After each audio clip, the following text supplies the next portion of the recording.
Hi, welcome to my channel, or welcome back if you're returning. I'm Austin. I have Leo here with me today. And welcome back to another content creator tips video. I'm so excited to be sharing this with you. If you haven't watched video number 1, you can go do so now, but I'm really excited to be making these videos so that I can help other aspiring creators or people who are maybe new to the industry or just have curiosity in general to what the inside life of a content creator may look like. So this video is going to be all about content strategy, pros and cons of different niches, how to grow an audience that is going to be engaged and wants to stay and is going to be a positive experience in your community. And yeah, so I'm really excited. If you're not already subscribed to my channel, please subscribe, and now it really helps me out. Also, please give me a follow on TikTok and Instagram at Austin Paula. So jumping right into the video, first I wanted to talk about niches. And if you're unsure of what a niche is, people also pronounce it niche. So maybe if that's what you're familiar with hearing, basically what a niche is a very specific one type of content or topic that you talk about through your content. So for example, people are neutral style bloggers. There's also ASMR slime videos. There is nail design niche. There's so many different very specific things, and basically these people are committing their account and their content entirely to one topic so that their audience knows what to expect of them. And I wanted to talk about niches specifically because I know I hear a lot of the content tips on TikTok is that you need a one very specific niche and you can only post that niche, and it is the only way to grow your account in 2022.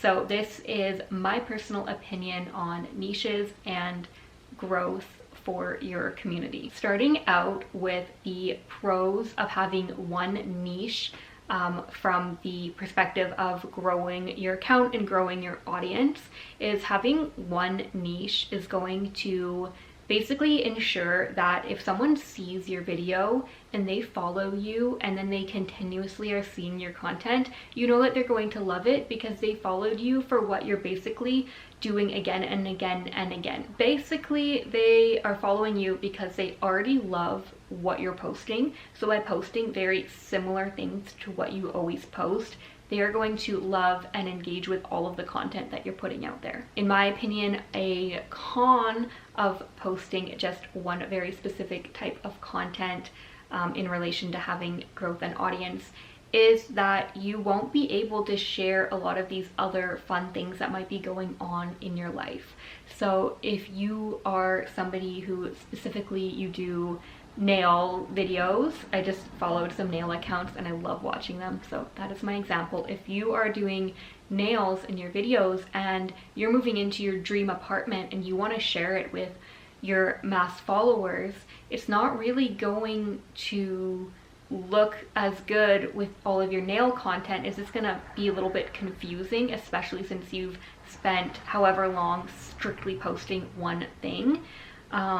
There is ways around this, like you could say, oh my gosh, my new apartment, look at this new setup area that I'm gonna use to do my nails. Like there's ways that you can incorporate that, but I feel like if you have an itch that you want to share all of these other aspects of your life, having one very specific niche is going to feel pretty restricting, and like you might be resentful of not being able to share these certain things, or maybe you are just genuinely happy with exactly what you do, or you start multiple accounts, maybe one for a very specific niche and one for just sharing everything in general that you'd like to share with everybody. So that is my point of view on that.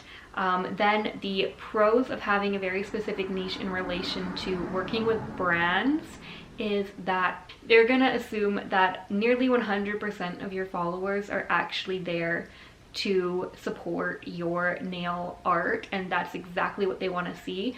So if they want to have a campaign running with you for their new line of spring colors and you're going to share that, you probably can charge them a top premium because you know that that's what your audience is here for, and that advertising space is much more valuable for them because the eyes of people who are going to view the content are their exact target audience.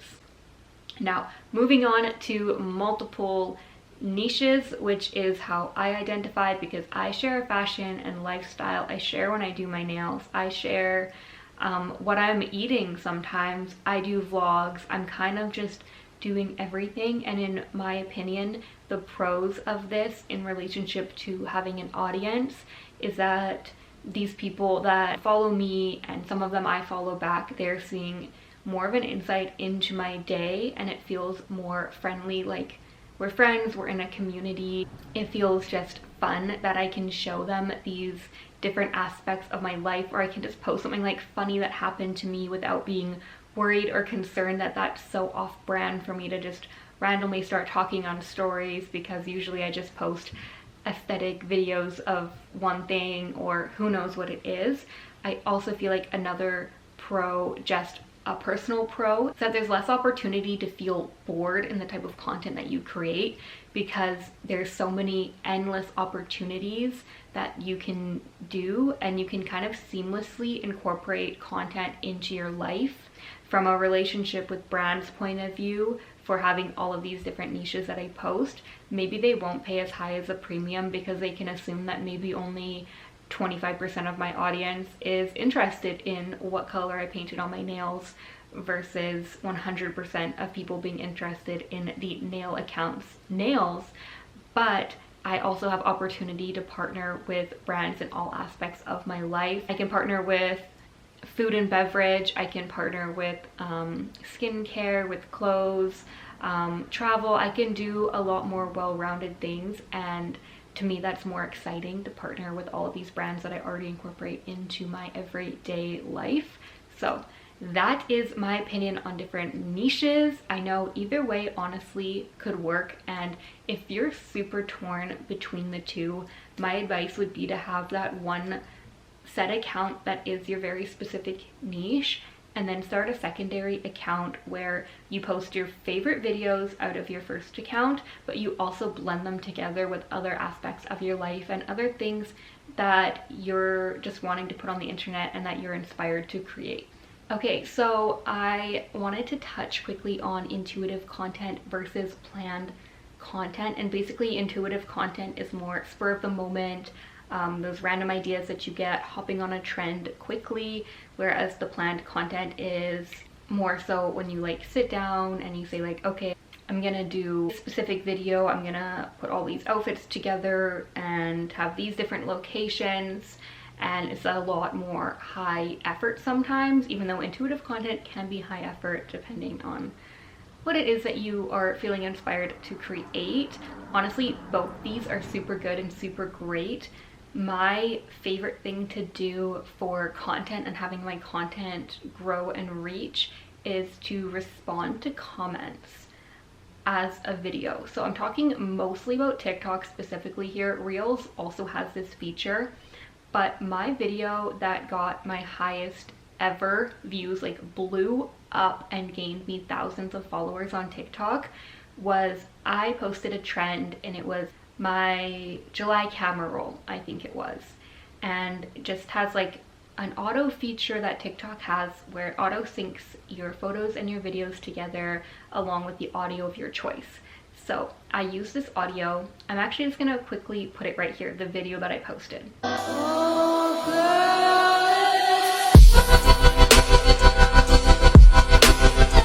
Okay, so I posted that video, and right away it started doing like fairly well, and I was really excited. You know, you get a little bit of adrenaline, like people like what I posted. It's always a good time, it's always exciting. And someone says like, tutorial, how do you do this? So I was thinking like, oh, it's so easy to do this, like do I really need to post a tutorial? You know, like I just went dip, dip, dip, dip, dip. And then I was thinking, well, you know what, people want this, so let me just quickly make a tutorial. Like it's really only gonna take me 5 minutes to make a quick little tutorial. And I did. And let me tell you, this tutorial blew up. I'm gonna post it here.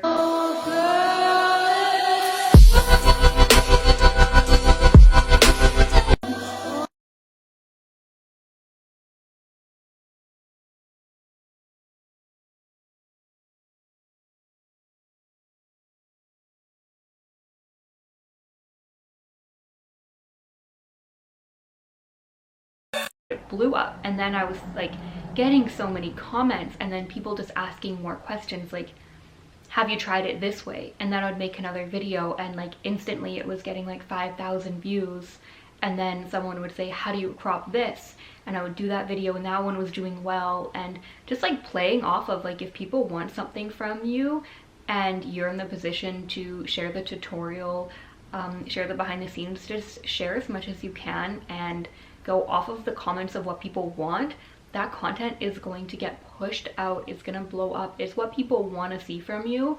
And by delivering it, that's basically how I grew thousands of followers in like a 3-day period. Okay, so moving on to how often you should post to your account. And I'm just going to assume here that if you're watching this video, your goal of posting to your TikTok or your Instagram or whatever is to A, grow an audience, and B, monetize by collaborating with brands. Then my opinion and advice on this is that if you don't put out any content, there's no way for a brand or a person to see your account, to follow you, or to ask to collaborate. So every time that you post to your channel, it's another opportunity for accounts and brands to find you.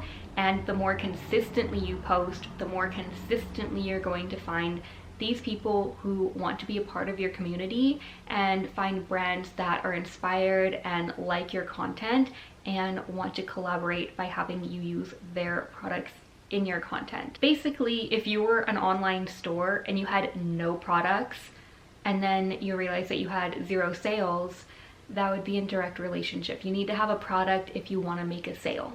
So now we know that we obviously need to be posting, and it's best to just post consistently.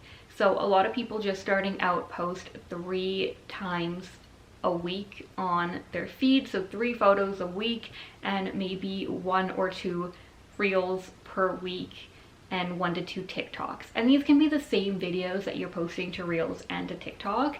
It truly doesn't matter that much if you're being a content repeater, because chances are you have separate audiences on each channel anyways. Okay, sorry, I ended up taking a phone call and I honestly don't remember where I left off. Okay, so this is my ideal posting schedule. Moving forward in like spring and summer is going to be daily. I'd like to be posting a photo or a carousel in feed to my Instagram, posting a reel, posting a TikTok, and then uploading 5 or more stories to my Instagram. And this is just the minimum. I'd probably end up posting actually more TikToks, just because I find TikTok to be more casual and I can kind of just put a few more things up on there anyways. And then as well 2 YouTube videos per week. So this would be my ideal posting schedule as a full-time content creator. As of right now, I'm kind of just focusing on posting a few times a week, and I've been major on the back end of things, and trying to get some exciting things on the back end going business-wise that I'm really excited to share with everybody, but I kind of want to wait for them to be like ready before I say anything. Next is hashtag strategy, so that you are getting your content shown where you want it to be. So I put my hashtags, I write my caption on Instagram, I press enter a few times, and then I write 3 to 6 hashtags, and I try to make sure that at least 3 of them are very specific to what I'm posting. If I'm outside wearing an outfit, maybe it'll be like hashtag street style fashion inspo. I know that sounds long, but you want to make sure you're not just saying like fashion, clothes, OOTD, because those have millions of hashtag users already, and they're just so unlikely you're just gonna get lost in everything. So the very more specific you can be, even going into specifically saying outfit reels, because it's an outfit and you're posting it to reels, is going to be a really good hashtag to use. So something just more specific that actually shows what you're doing. And I also like to include something that's location.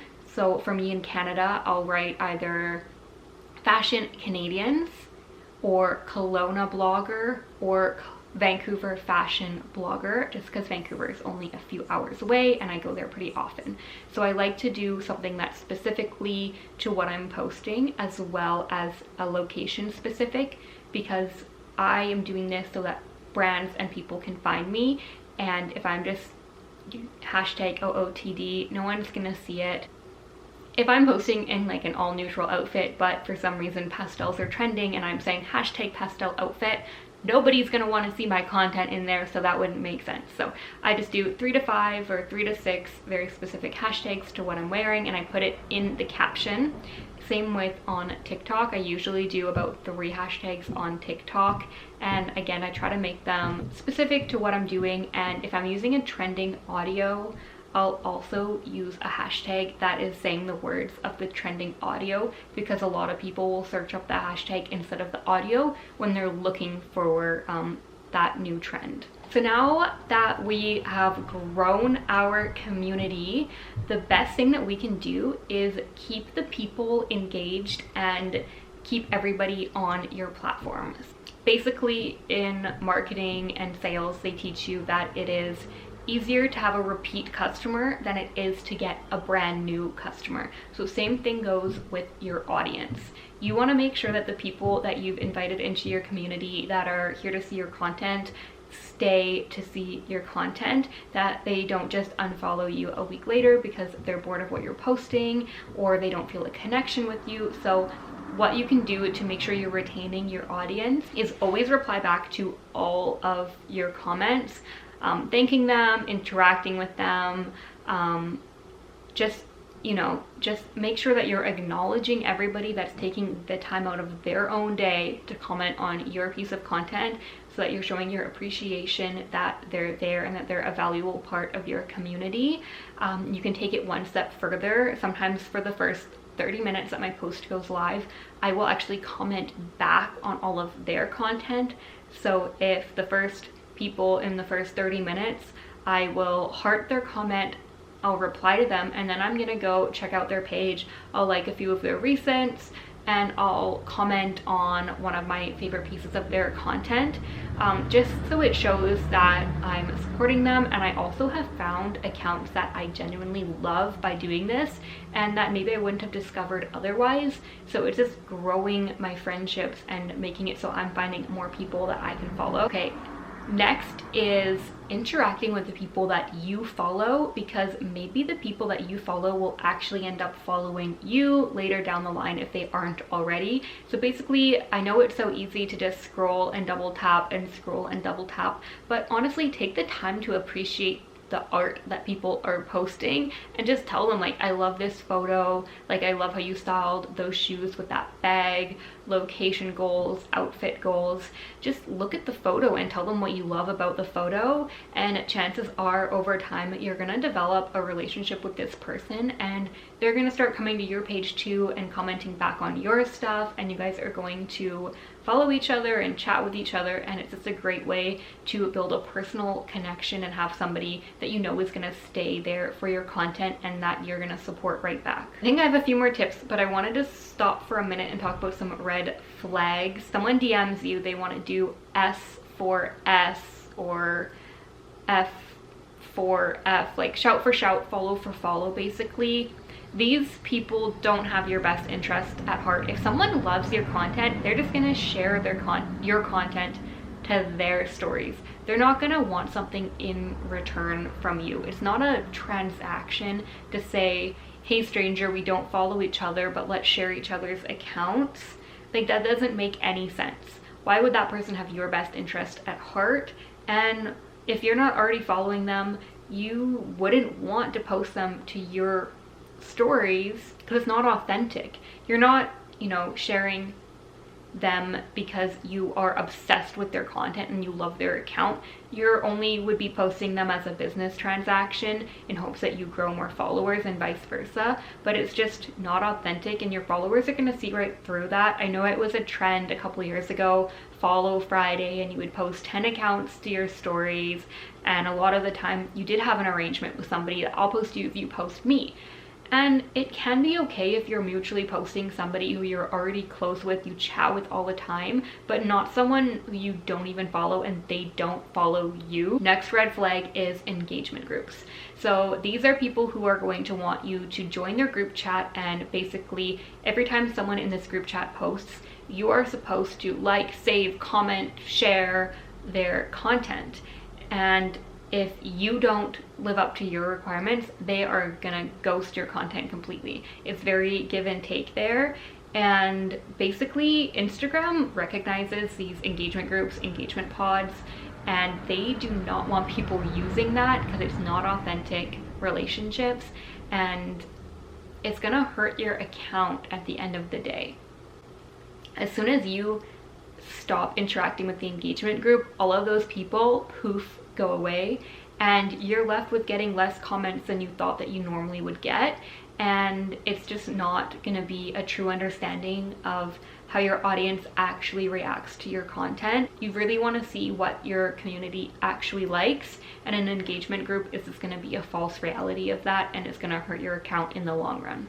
2 more tips left. We're almost done here. So content that you should be posting is stuff that is relatable, stuff that's shareable, educational, entertaining, creative. You want to post stuff that's going to make people want to comment, they want to share it with their friends, because that's going to create like a, you know, like they're going to post it to their story, and because they just loved it organically, and then their followers are going to see it. It's going to be a really great way to get a lot of shares and saves and people saving for inspo. So the more valuable your content is, the easier it's going to be for you to grow. And this is also great for the very beginning of a season. If it is going to be spring in 2 weeks from now and you're posting spring content, people are already going to be saving it so quick because they know spring is coming and they need to start shopping for spring. They need to start thinking about spring ideas and all of that stuff.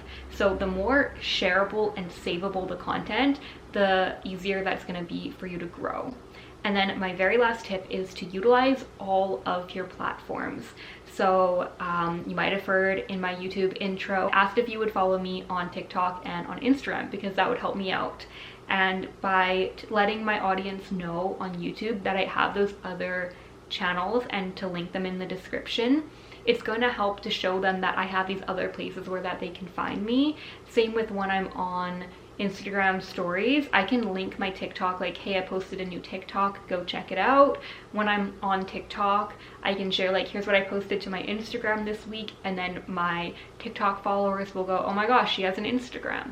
And it's just like kind of like a full circle where you hope that your audience will want to see you on these other platforms and want to connect with you on these other platforms. Anyways, I'm really excited about next week's video. Next Friday is going to be all about working with brands, brand partnerships, gifted collaborations, paid collaborations, long-term partnerships, content creation, and how to get noticed by brands and how to reach out to brands when you want to work with them and you're going to make the first move. So I'm really excited to share that with you all next week. We'll see you in the next video. Say goodbye.